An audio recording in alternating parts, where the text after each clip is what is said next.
Four straight losses for the Penn State Nittany Lions, and now it's a much-needed bye week for Penn State football. Welcome to Season 5, Episode 9 of the Straight from the Crest podcast.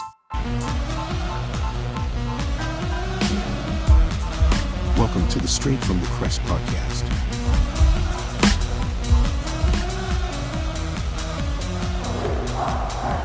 Welcome back, everyone, to the Straight from the Crest podcast. I'm your host, Michael David Kresovich. On today's episode of the Straight from the Crest podcast, my co-hosts Justin and Garrett will be joining me as we break down Penn State's loss, 1-point nail-biter to Iowa under interim coach Terry Smith. And this is the Q2 report card day for Penn State football, so we'll be assessing Penn State football's play post-bye week, their first bye week. Basically, everything that's gone bad we're going to talk about. This is week 2 without the Low Country Litter Lifter sponsorship. Maybe they weren't the bad luck charm, but Penn State still lost. We're going to keep them on the shelf here as we go through the show today. Want to welcome in my pals Justin and Garrett. Justin, you doing all right?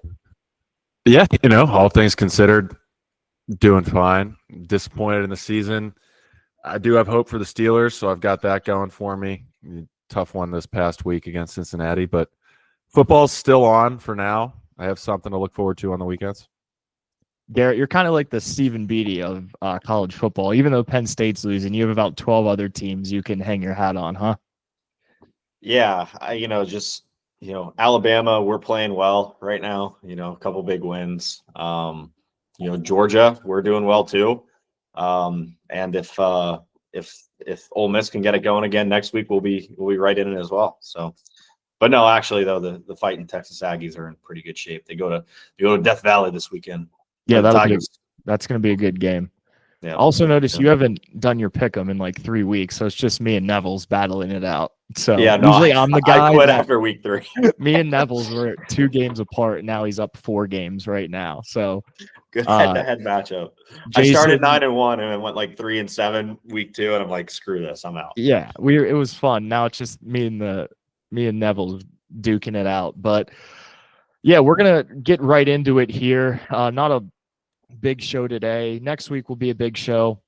As we mentioned, we'll be doing 2 shows next week. We'll be doing our regular show next Thursday, coming out early at 9 a.m. for the Ohio State preview with me, Justin, and Garrett. And then Saturday morning, Justin and I will be live in Columbus, Ohio, where we're going to do a game day preview show, which talk a little bit more of the X's and O's there, and kind of from the perspective of the boots on the ground in Colombo town. So let's talk about this Iowa game. Penn State, 1-point loss, the debut of Ethan Grunkmeyer. He starts his Penn State legacy, and it might be over. I just want to I'll go to Garrett here first. Garrett, your initial thoughts from Penn State's 1-point loss Saturday night in Kinnick Stadium.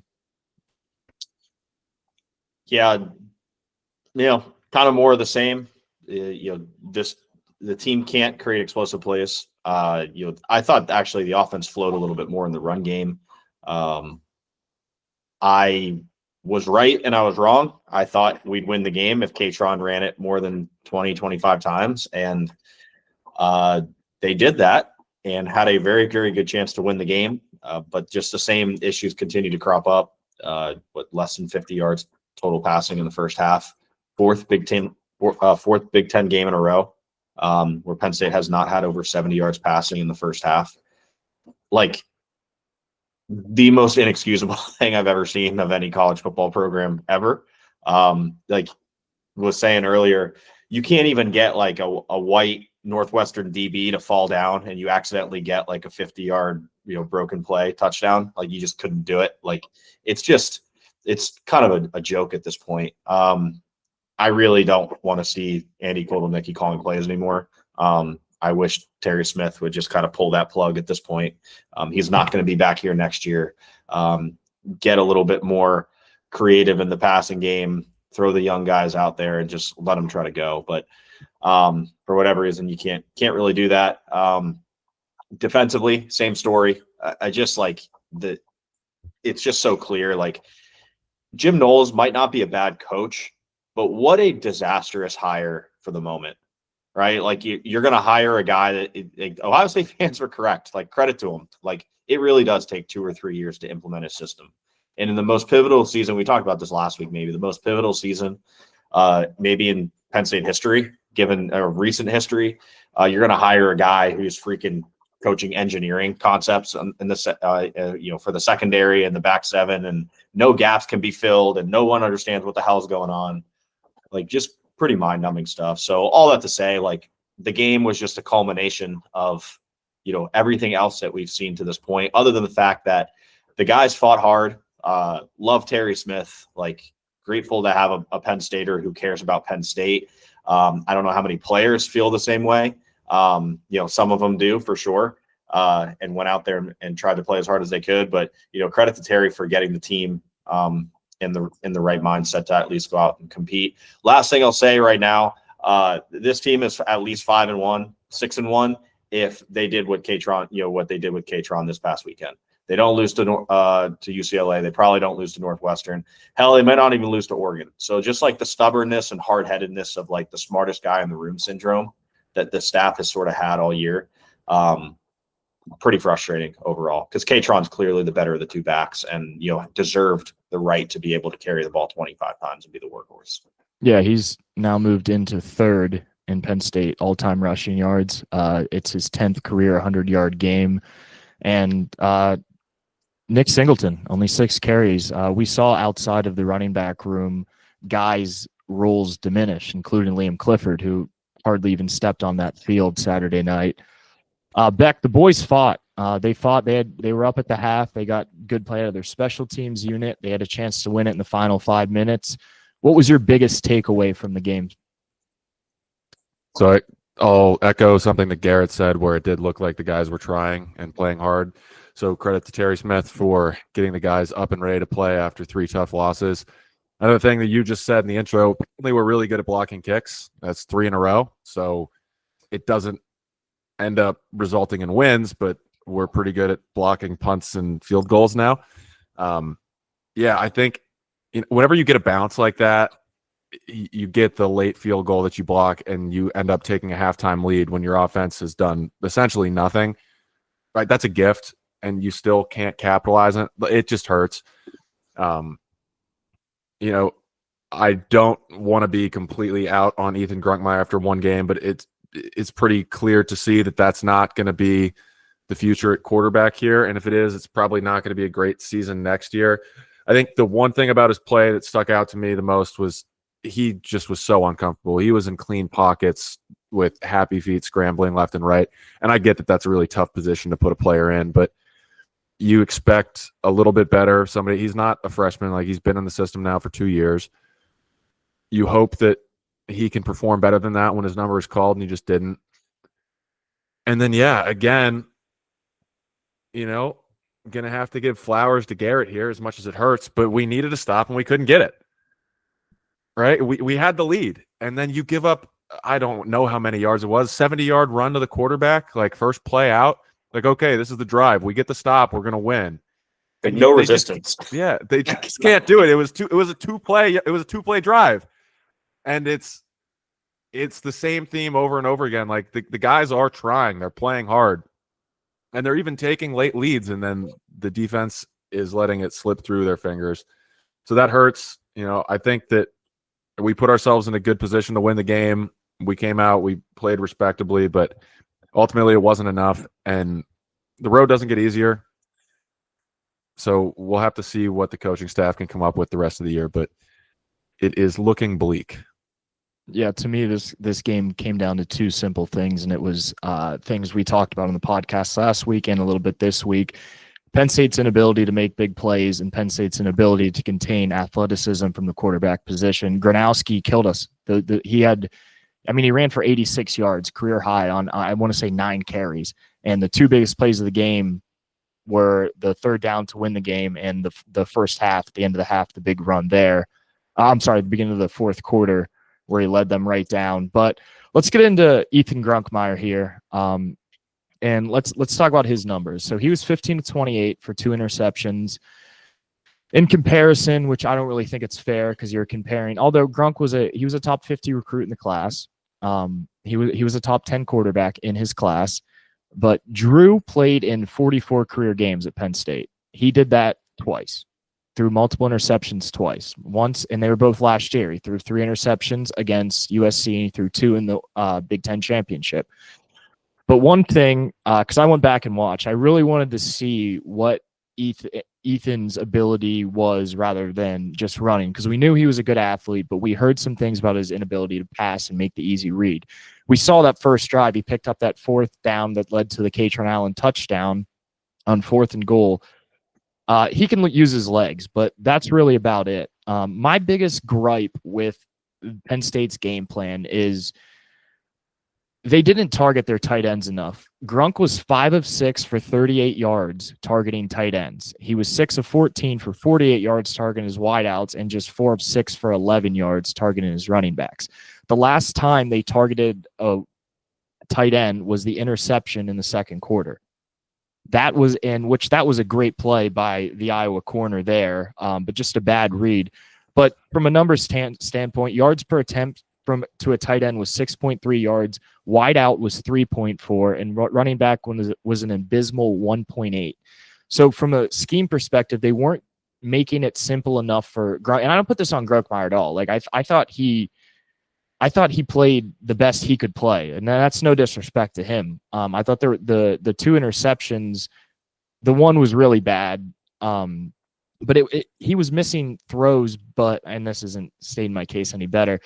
I'm not knocking the kid. I'm putting it more on the offensive personnel, the game plan, like Garrett said with Andy Koldenicki, which is such a reversal from when we got him in here, Koldenicki, into this system. And everyone all year was saying, this doesn't fit Drew. This doesn't fit Drew. Maybe Koldenicki doesn't fit Penn State. Maybe this isn't this splash hire who we thought, despite what he was able to do at Kansas and other schools. Maybe he was just kind of a diamond in the rough there, and he peaked. And just Garrett, give me your overall grade of Grunkmeyer's performance Saturday. I'll go C. I thought the passing game and just the ability to read at times was okay. Missed a decent amount of reads, missed a decent amount of throws. Has to get bailed out at some point. Both quarterbacks, Drew, earlier in the season, Grunk, like Trevor Pena, catch the ball in the end zone. Game ends, you win it. But I just have to think about the position that these guys are getting put into. It didn't look way different than Drew. I'm just thinking of okay, the game is on the line. It's 3rd and 9, 3rd and 10. What position are we putting our quarterback in? We're running him. We're running him on a QB draw, right? I thought the running game overall was infinitely better. And there was way more flow to the play calling when it came to the running game with Grunkmeyer, because clearly he can run the ball better than Drew could. So there's a comfortability in the Mickey Mouse kind of bullshit that Koldenicki wants to try to run in the running game. Just overall though, I'd say C for Grunk. It's very clear that this hire and Koldenicki in general, he was a Big 12 coordinator, right? And you're playing in a very different conference, and his entire offense is counters and trick you conceptually.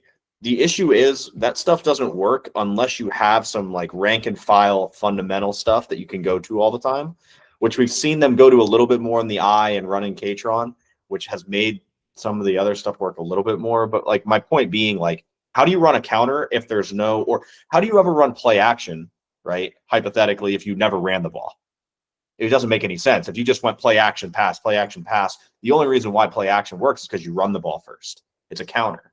There's no counter in his offense other than the Mickey Mouse stuff all the time. So I just think the players are in bad positions. That's why I'd give Grunk a C. I think he handled the situation fairly well and put the team in a position to win. Yeah, Beck, we're going to go the defensive side of the ball here. Beck didn't like my grade. I would have been a little harder on him, but listen, I go B+ for how about this? If I said B+ for run game and D- for pass or F for No, pass? Like, there's what does no that equal? there's It no equals B C. minus. It's a C. And it's nothing like Iowa's a good team. They're great. Or they're good defense. Their offense isn't good. They don't have a good offense, and I'll stand by that. They have a very athletic quarterback and a strong offensive line. It's Iowa football. It's the same. You go to any Starbucks in the country, you're getting the same Starbucks everywhere. You watch Iowa football from 2008 to today, you're watching the same Iowa football. It's not rocket science here. Beck, defensive side of the ball here. Big game out of Zakee Wheatley. Obviously, the one-handed interception. Great play by Elliott Washington to tip that up. He led the team with 10 tackles. But the defense didn't do so hot in terms of yardage. Yeah, and I mean, it was another case. It could have been fine if it wasn't for the last drive, right? They played admirably for the majority of the game. And I get Iowa isn't a high-powered offense. But for the majority of the game, they were fine, right? They made stops when they need to. They actually stayed off the field for a large part. I don't know if we pulled the time of possession numbers, but No. we got did. Off the field. We won the time. Yeah, we won pretty good. Yeah, so like we stayed off the field. Battle. My bad. Yeah. Resume. So, sorry, Mikey. Yeah, we stayed off the field. Like for the most part, they played fine, and then they just cracked at the worst possible time yet again. I think we saw some good stuff out of some younger linebackers. I know Keon Wiley got a lot of playing time, and he played well. Zakee Wheatley continues to be awesome. I think he's definitely a bright spot on the defense, but it's not enough. It's disappointing. Am I giving them a letter grade here, Mike? No, I just wanted to hear your thoughts. I mean, I thought it was interesting and we knew going in it was going to be a challenge without Rojas and the spy role he plays in an athletic quarterback, and Penn State's lackluster inability to create pressure and cover. But I thought the corners played better than they have in a lot of the games this year. Yeah, the defense, again, for the most part, they played fine, but it's the last drive. It's the one you need to have it. You don't have it, and you can't sustain that. Obviously, that results in losses. I think another thing that's been disappointing to see, the pass rush has not been there. I expected that to be a strength of this team. It is not. I think when we gave our Q1 grades, I talked about our pass rush this year being as good or better than Ohio State's last year. It was in reference to Jim Knowles. I was wrong. That's not what we're seeing. Chaz Coleman has essentially disappeared, which maybe we thought could happen whenever he started going up against Big Ten opponents. But yeah, I don't know. The strength of the team was supposed to be the D-line and the secondary. I think the secondary is playing fine. The D-line I have not been impressed with. And then obviously we have linebacker issues. So I'm going to give them a letter grade later, I think. But right now, just disappointed. Yeah, overall, I'm happy with the way the boys competed. Obviously, that was a tough 1 week stretch from losing at home to Northwestern, losing the coach. But to go on a night game in Kinnick, and that's tough to do to win with any quarterback. Truthfully, it is. I think we win that game with Drew, and I know you two may not agree, and may a lot of people listen, but the biggest difference between Drew and Grunkmeyer is when Drew misses, he doesn't throw incompletions.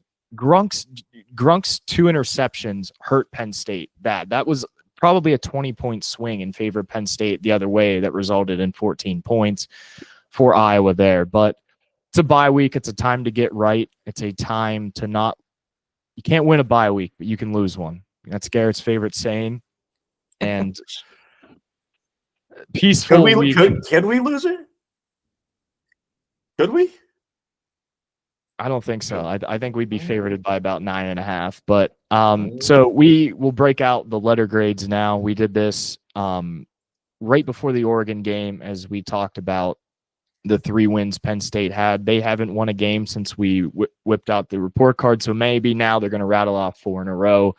But just to recap everyone and recap Garrett and Justin, I mean, I already ran over this with Justin when we had our pre-show meeting at 4:30. The 3-hour show Justin and I do every week to prep for this.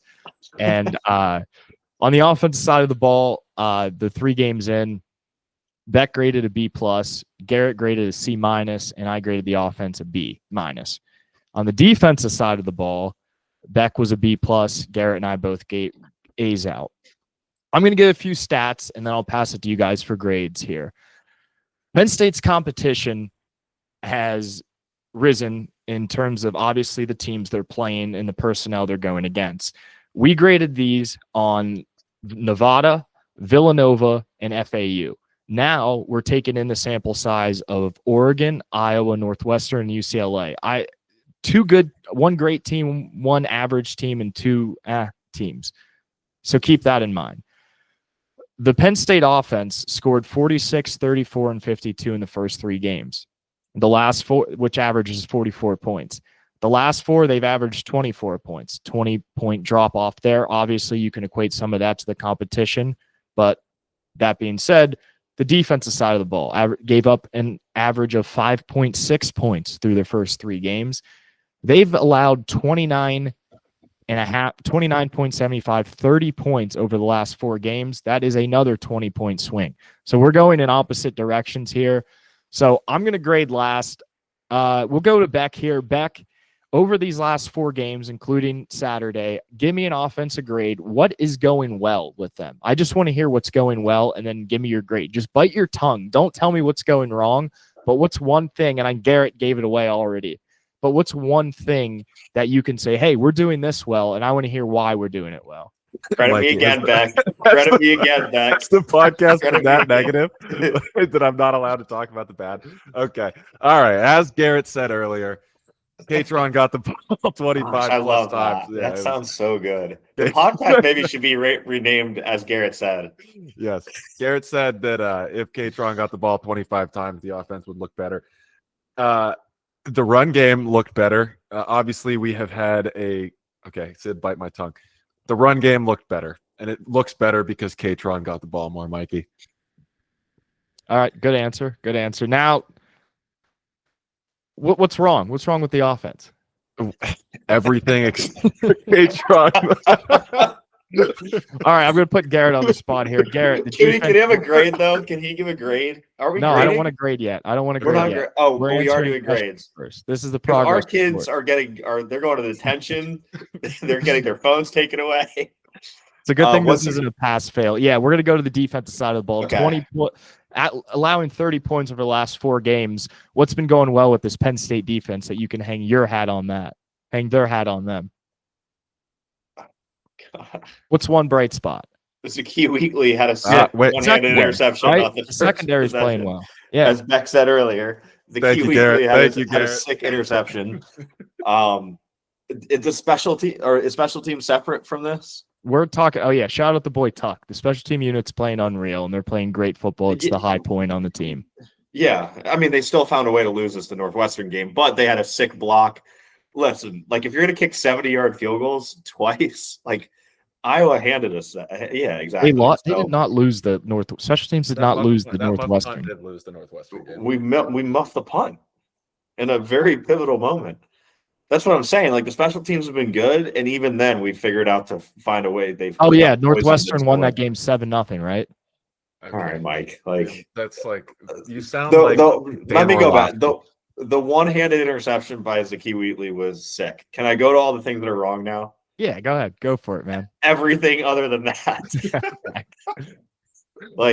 Said it earlier, but like they just clearly look like they have no idea what they're doing. I don't think Amari Campbell could probably like even hear what I've heard what's his name, Knowles, talk in press conferences. I can't understand him. Right. So like imagine trying to listen to that in a helmet. Like half the time they're probably not even getting the call. This is what they need to do. They need to go 3-3-5 stack. All right. And just blitz the middle linebacker and put everybody else into zone. That's what I do when I'm coaching my Ole Miss Rebels in my dynasty. And it seems to do a pretty good job. Except against Mikey Kresovich when I play him at LSU. But other than that, it does better than what Penn State's been doing to this point. I have nothing good to say. So I'm not going to. Our teachers taught us when we were younger, if you have nothing good to say, don't say it at all. So okay, I'll start here, and I'm going to do both the offense and defense. I think, as Garrett pointed out, the run game. No, I'm just kidding. I think Penn State offense has struggled because they're not doing enough on early downs. They're getting too. It's too predictable on first and second down, and they're putting themselves in third down. When you're getting into third down, the pass pro's not leading up, and the wide receivers aren't getting open. That's my biggest takeaway over the last 3 games. It's simple, but that's what I'd have observed. On the defensive side of the ball, it starts with the pass rush. You see a clear decline in pass rush from last year to this year. Doesn't matter the opponent. Sack numbers are down, hurries are down, and takeaways are down on the defensive side of the ball. The offensive side of the ball, I'll give you guys this stat. Penn State's 97th right now in total offense. Arkansas State and Army are ranked above them in the 90s. It's been an abysmal performance on the field in terms of win-loss, and it hasn't been great outside the run game. But I do think we will see a competitive team the rest of the way. I think this offense has something. I saw something Saturday that I think the bye week's going to help. Obviously, I'm not saying that it's going to be an offensive explosion against Ohio State, or Indiana, but I think there's some key things that they said, hey, if we're able to do this against Iowa, we can do it against anyone. As Bonnet makes a celebrity appearance there, but I'll start with the grades. I think it's a D for the offense the last 4 games and a C for the defense. Have we considered that there was a Monstar Space Jam type incident that happened in August where there was a football laying around on the field and somebody came in and all the good players touched it and all the powers went to somebody else? All I'm saying, the team was fine until Josh Pate showed up in late August and did a sit down with Franklin. He's got to be on our list at this point. But anyways, you're not wrong, Mikey. You're not wrong. Grades? Grades. Sorry. I'm in a daze at this point. Yeah, that guy Chris did not lead a good production meeting Sunday morning. No, the defense, D.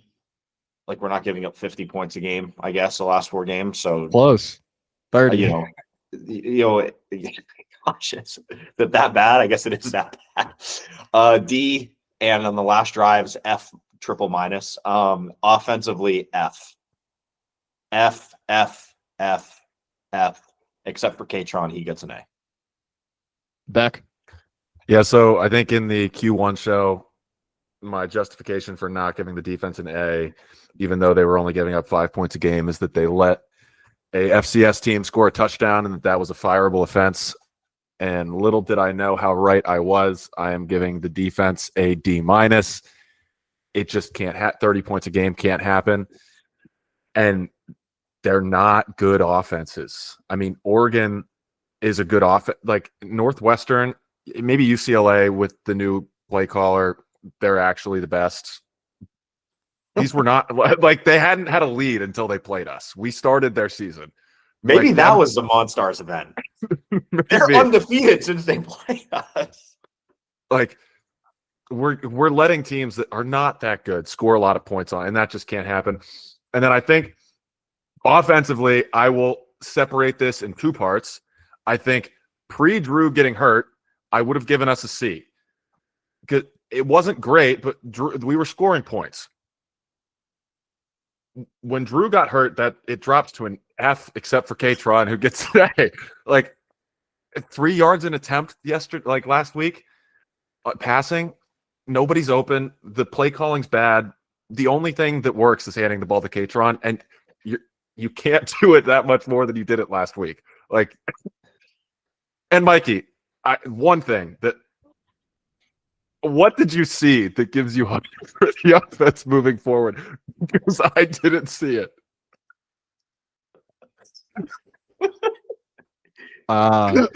We're so bad. I think Ethan Grunkmeyer's more athletic than I thought. I think he's gonna finesse his way into some wild touchdowns the next few weeks. Clip that stat guy, Chris. I think they're gonna be more option oriented, and I think they're gonna.